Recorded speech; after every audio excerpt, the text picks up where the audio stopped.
Adarsh alert ہو کر بیٹھ گیا۔ میگی نے چونک کر اسے دیکھا تھا۔ کھانا لگ گیا ممی؟ آدرش نے بات بدلی۔ ہاں لگ گیا۔ اچانک آدرش کے پوچھنے پہ خالہ نے اوپر دیکھا۔ ممی کے جواب پہ اس نے سر ہلایا۔ کھانا کھاتے ہیں خالہ، آئیں۔ وہ کھڑا ہو گیا۔ باقی بھی سب کھڑے ہو گئے تھے۔ ایذا نے آدرش کو دیکھا۔ آدرش نے اسے آنکھوں سے اشارہ کیا۔ ریلیکس۔ اس کے تاثر دیکھ کر ہی وہ جان گیا تھا کہ ایذا اس وقت کیا محسوس کر رہی ہے۔ وہ ڈائننگ میں آ گئے تھے۔ ملازموں نے کھانا چن دیا تھا۔ یعقوب آفیشیل ڈنر پر انوائٹڈ تھے، اس لیے ان کے علاوہ سبھی ڈائننگ میں تھے۔ ایذا آدرش کے ساتھ بیٹھی تھی۔ اس کے دوسری جانب میگی، اور ایذا کی کرسی کے بالکل سامنے شان بیٹھا اسے اپنی مخمور نگاہوں سے دیکھ رہا تھا۔ ایذا کو اپنے وجود پہ تپش محسوس ہو رہی تھی۔ اس نے ایک دو بار اوپر دیکھا تو شان مسکرایا۔ ایذا کو اس کی مسکان اچھی نہ لگی۔ اس نے چہرہ جھکا لیا تھا۔ وہ آدرش کو دیکھنے لگی تھی۔ مجھے سلاد پاس کر دیں؟ سلاد آدرش کے سامنے رکھی تھی، پر شان کا خطاب ایذا سے تھا۔ میں دے دیتا ہوں، مجھ سے کہو جو چاہیے۔ کافی دیر سے آدرش اسے برداشت کر رہا تھا، لیکن اب اس کے لہجے سے ضبط نکل گیا تھا۔ اس نے چبا کر کہا تھا۔ شان نے اس کی بات کا بالکل اثر نہ لیا۔ جب کام تم سے ہوگا تو تم سے بات کروں گا، ابھی مجھے تم سے کوئی کام نہیں ہے۔ آدرش نے مٹھیاں بھینچ لی۔ باقی سب اپنے کھانے کی طرف متوجہ تھے، اس لیے انہیں کوئی نہیں دیکھ رہا تھا۔ اور میری بیوی تمہارے باپ کی ملازمہ نہیں ہے جو تمہیں چیزیں دے۔ آدرش کا بس نہیں چل رہا تھا کہ شان کو ایک موقع رسید کر دے۔ اس کی مسکان دم نہ توڑ رہی تھی، جیسے وہ آدرش کی حالت سے محظوظ ہو رہا تھا۔ ایذا نے آدرش کا ہاتھ پکڑا اور نظریں اٹھا کر اسے دیکھا۔ مجھے پانی چاہیے، اور تم بھی پی لو۔ وہ ہلکی سی مسکان چہرے پہ سجا کر اس کا موڈ بہتر کرنے کو بولی تھی۔ اسے پیاس نہیں لگ رہی تھی۔ اس کا مطلب تھا کہ آدرش غصہ نہ کرے۔ تم پلاؤ گی تو پیوں گا۔ اس نے شان پہ لعنت بھیج دی تھی۔ وہ ایذا کی جانب متوجہ ہو گیا تھا۔ وہ دونوں ایک دوسرے کو دیکھ رہے تھے۔ اب ان کے درمیان کسی تیسرے کی گنجائش نہیں تھی۔ کھانے کے بعد وہ سب دوبارہ لاؤنج میں آ کر بیٹھ گئے تھے۔ اب کی بار آدرش ایذا کے پاس بیٹھا تھا۔ اس نے ایذا کے ہاتھ کو تھام کر اس کی انگلیوں میں انگلیاں پھنسا رکھی تھیں۔ ملازم کو طاہرہ نے قہوے کا کہا تھا، میگی نے گرین ٹی کا کہا تھا، ایذا نے کسی بھی مشروب سے انکار کر دیا تھا۔ آدرش نے اپنے لیے چائے منگوائی تھی۔ تمہارے لیے دودھ منگوا دوں؟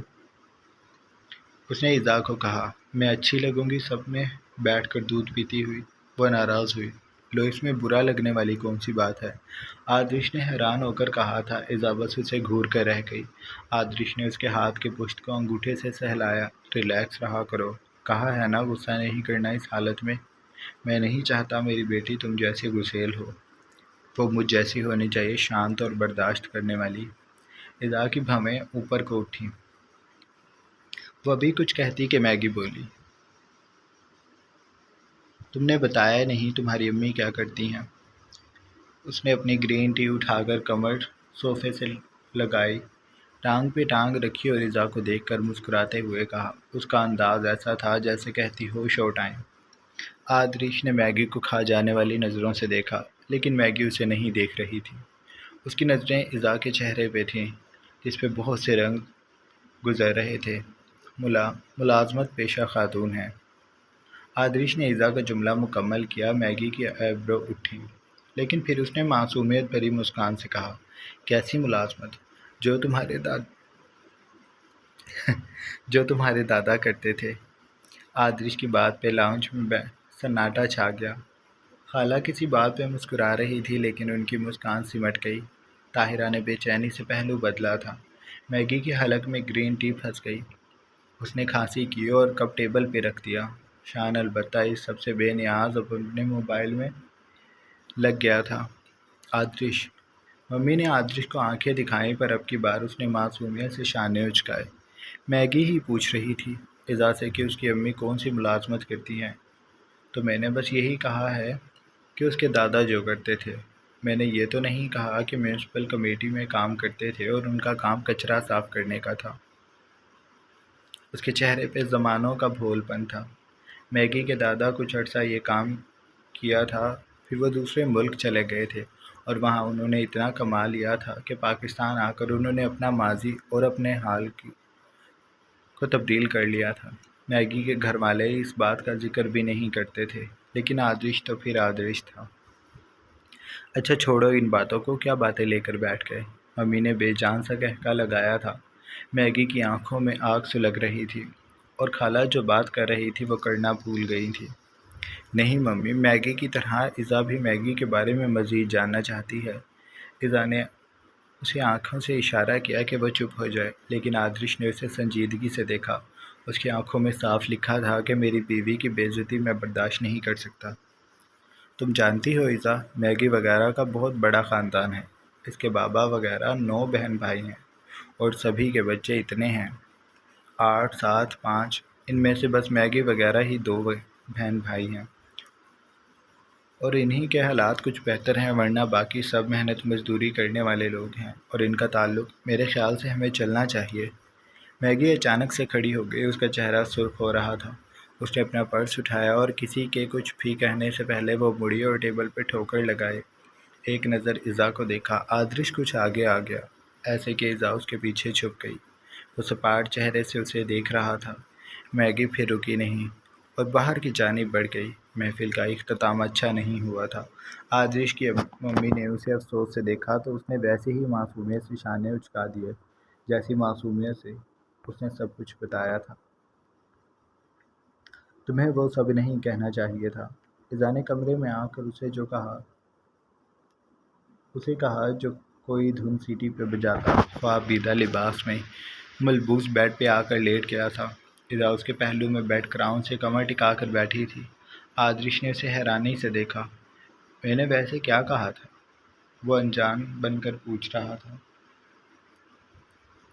وہ ہرٹ ہوئی ہوگی، تم نے اس کا ماضی کھول کر رکھ دیا۔ ایزا کو برا لگا تھا۔ وہ میگی کے چہرے کو دیکھ چکی تھی، اس پہ بے عزتی کے سائے واضح تھے۔ آدرش بیٹھ گیا۔ کبھی کبھی لوگ ہمیں مجبور کرتے ہیں کہ ہم انہیں یاد دلائیں کہ ان کا خود کا ماضی کیسا تھا۔ کمیاں سب میں ہوتی ہیں، پردے خدا رکھتا ہے، اور کسی کو کوئی حق نہیں پہنچتا کہ وہ کسی کو جان بوجھ کر بے عزت کرے، اور میری بیوی کو تو ہرگز نہیں۔ ایزا کچھ بولنے لگی لیکن آدرش نے اس کے لبوں پہ انگلی رکھی۔ شش۔ وہ اچانک اس کے بے حد قریب ہوا تھا۔ ایزا کی آنکھیں پھیل گئیں۔ آدرش ان ڈری ڈری سی آنکھوں میں دیکھ رہا تھا۔ کسی نے تمہیں بتایا ہے کہ تم بہت بولتی ہو اور مجھ سے ہر بات پہ اختلاف کرتی ہو؟ آدرش اس کی آنکھوں میں تکتے کہہ رہا تھا۔ اس کی انگلی ویسی ہی ایزا کے لبوں پہ تھی۔ ایزا بول نہ سکی اور وہ سننا بھی نہیں چاہتا تھا۔ وہ اپنی کہنے لگا، اور کسی نے تمہیں یہ بتایا کہ تمہاری آنکھیں بہت خوبصورت ہیں، ان کو دیکھتے رہنے کا دل کرتا ہے۔ یہ آنکھیں بولتی ہیں اس وقت بھی جب تم خاموش ہوتی ہو۔ اس نے دھیرے سے اس کے لبوں سے انگلی ہٹا لی۔ ایزا کا سانس بے قابو ہو رہا تھا، اس کی دھڑکنیں بے ترتیب تھیں۔ وہ اس کے نقوش کو اتنے قریب سے دیکھ رہا تھا۔ ایزا سمٹنے لگی۔ شاید تم اس بات سے بھی انجان ہو کہ تمہارے لب بہت حسین ہیں اور تمہاری گردن۔ اس کی نظریں اس کی راج ہنس گردن پہ رک گئیں۔ یہ مجھے پکارتی ہے، یہ بھی مجھ سے باتیں کرتی ہے۔ پتہ ہے یہ مجھے کیا کہتی ہے؟ وہ اس کے اور قریب ہوا۔ اس کے کان کے پاس جا کر اس نے لہجے کو سرگوشی میں ڈھال لیا۔ اس کی آواز میں مسکراہٹ گھل گئی تھی۔ وہ اپنی آواز کو رازدارانہ بنا کر کہہ رہا تھا، یہ مجھے کہتی ہے کہ میں تمہاری آنکھوں کو چوموں، پھر لبوں کو، پھر آہستہ آہستہ تمہاری گردن تک کا سفر کروں۔ وہ اپنے لبوں کو ہر اس مقام تک لے آیا جس کا اس نے نام لیا تھا۔ اس نے ایزا کو دھیرے سے لٹایا اور اس گردن پہ اپنی محبت کی چھاپ کو چھوڑتا تم میں اتر جاؤں، خود کو تم میں شامل کر لوں اور تمہارے وجود کا حصہ بن جاؤں۔ وہ اپنے ہاتھوں کو حرکت دیتا اس ریت میں محبت لکھنے لگا جو بیڈ پہ بکھر گئی تھی۔ ایزا نے اس کے بالوں کو بے بسی سے تھام لیا تھا۔ لیکن پر تم مجھے کہتی ہو کہ تمہیں وقت چاہیے، اور مجھے تمہارے وجود سے اٹھتے الفاظوں کو نظر انداز کرنا پڑتا ہے اور خود کو کہنا پڑتا ہے کہ بس آج کی رات، کل میری بیوی میری ہوگی۔ وہ ایزا سے دور ہو گیا۔ ایزا نے گہرے گہرے سانس لے کر خود کو نارمل کیا۔ آج کی رات ہے، کر لو مجھے تنگ۔ کل میں کروں گا، اور مہلت کا تو سوچنا بھی مت۔ میں اس معاملے میں بے حد بے رحم ہوں۔ میں اس معاملے میں سیلفش ہوں، اور وہ بھی بہت زیادہ۔ اس نے آنکھ دبا کر اسے کہا تھا۔ اذا بس تھوک نکل کر رہ گئی۔ آدریش نے اسے باہوں میں بھرا اور آنکھیں موند لی، لیکن اذا کو اب کل کا سوچ کر ہی نیند نہیں آ رہی تھی۔ کمرے میں نیم اندھیرا تھا، ہر طرف خاموشی تھی، اور وہ بیڈ پہ لیٹا سائے ٹیبل پہ رکھے لیمپ کو کبھی روشن کرتا تو کبھی بجھا دیتا۔ اس کی آنکھوں کے سامنے وہ مومی گڑیا تھی جسے وہ دیکھ کر بے چین ہو گیا تھا۔ شان کو نہیں پتا تھا کہ آدریش کی بیوی اس قدر خوبصورت ہے۔ اگر اس کی اذا سے پہلے ملاقات ہوتی تو وہ اس سے ضرور شادی کر لیتا، اسے اپنے قریب کرتا، بے حد قریب۔ اس نے کروٹ بدلی اور لیمپ کو جلا ہی چھوڑ دیا۔ مجھے اس کے قریب جانا ہے، اسے ایک بار چھو کر دیکھنا ہے۔ اس نے جیسے خود کو کہا تھا۔ جلتا لیمپ اسے دیکھ رہا تھا، اس کی روشنی جیسے لرز رہی تھی۔ اسے شان کے ارادے کچھ ٹھیک نہیں لگ رہے تھے۔ شان کے وجود میں بہت بے چینی تھی۔ اس نے دوبارہ اسی طرف چہرہ کیا جہاں لیمپ روشن تھا۔ اس نے دراز سے ایک پیکٹ نکالا اور اس میں سے سفید پاؤڈر نکال کر اپنی ہتھیلی پہ رکھا۔ اسے انگلی سے مکس کر کے اس نے اسے ناک کی طرف کر کے گہرا سانس لیا۔ اس کے اعصاب میں سکون اترنے لگا تھا۔ میں اس سے بہت جلد ملوں گا۔ اس نے دوبارہ گہرا سانس لیا اور سائیڈ لیمپ کو بجھا کر اس نے آنکھیں موند لی تھیں۔ ریان ملک کے بنگلے پہ صبح نے اپنے پنکھ پھیلائے ہوئے تھے۔ اس کے پروں پہ سرد دھواں تھا جس نے دن کو بوجھل کر دیا تھا۔ آسمان پہ غبار اتنا تھا کہ کچھ بھی دکھائی نہ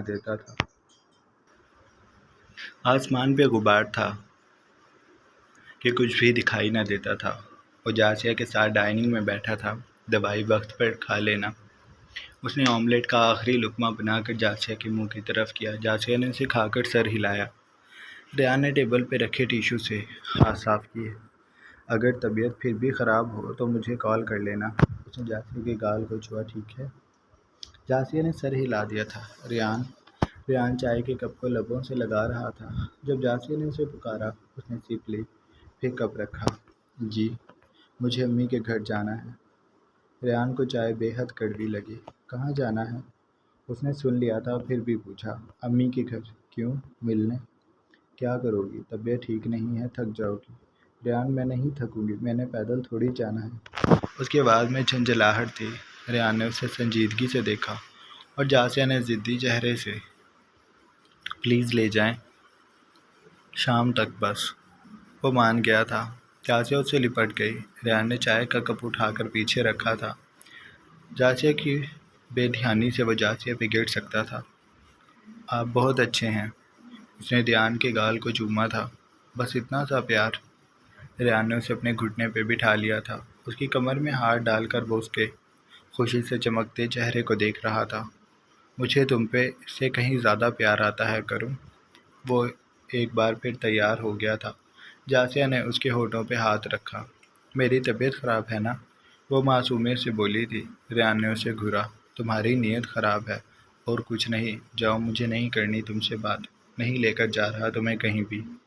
ٹھیک ہے، میں بہت سارا روؤں گی، دوائی بھی نہیں کھاؤں گی۔ جاسیہ اس کے گھٹنے سے اٹھنے لگی لیکن ریان نے اسے اٹھنے نہ دیا۔ تم پھر مجھ سے بہت ساری مار بھی کھاؤ گی۔ آپ مجھے ماریں گے؟ ریان نے سر ہلایا۔ پیار سے نہیں مانو گی تو کچھ تو کرنا پڑے گا نا پھر۔ میں پیار سے مان جاتی ہوں۔ ریان کا منہ کھل گیا۔ میری 100 منتوں کے بعد۔ جاسیہ نے بے نیازی سے شانے اچکائے۔ مان تو جاتی ہوں نا۔ ریان سے رہا نہ گیا۔ اس نے اس کی گردن پہ موجود بالوں کو سمیٹ کر وہاں دانت کاڑھے۔ بہت تیز ہو تم۔ وہ وہاں اپنا شدید لمس دے رہا تھا اور جاسیہ اس سے دور نہیں ہو پا رہی تھی۔ جاری ہے۔ یہ تھی ہماری آج کی قسط۔ آئی ہوپ آپ کو اچھی لگی ہوگی۔ اگر آپ کو قسط اچھی لگی ہے تو آپ چینل کو سبسکرائب کر لیں، بیل آئیکن کے بٹن کو بھی پریس کر لیں اور ویڈیو کو لازمی لائک کیا کریں۔ کمنٹ کر کے بتایا کریں کہ قسط کیسی لگی۔ لازمی بتایا کریں، اور اگر کوئی اور ناول پڑھتا ہے تو اس کے ساتھ شیئر کیا کریں لنک کو۔ چینل کو لازمی سبسکرائب کر لیں تاکہ ہمارا چینل جلدی گرو کرے۔ اپنا ڈھیر سارا خیال رکھیں، اگلی قسط پتہ نہیں کب آئے گی، میں یہ نہیں کہتا کل آئے گی، بس آج کل میرا موڈ خراب ہے، وہ اگلی قسط پتہ نہیں کب آئے گی، جب بھی آئے گی خیر، اپنا ڈھیر سارا خیال رکھیں، اللہ حافظ۔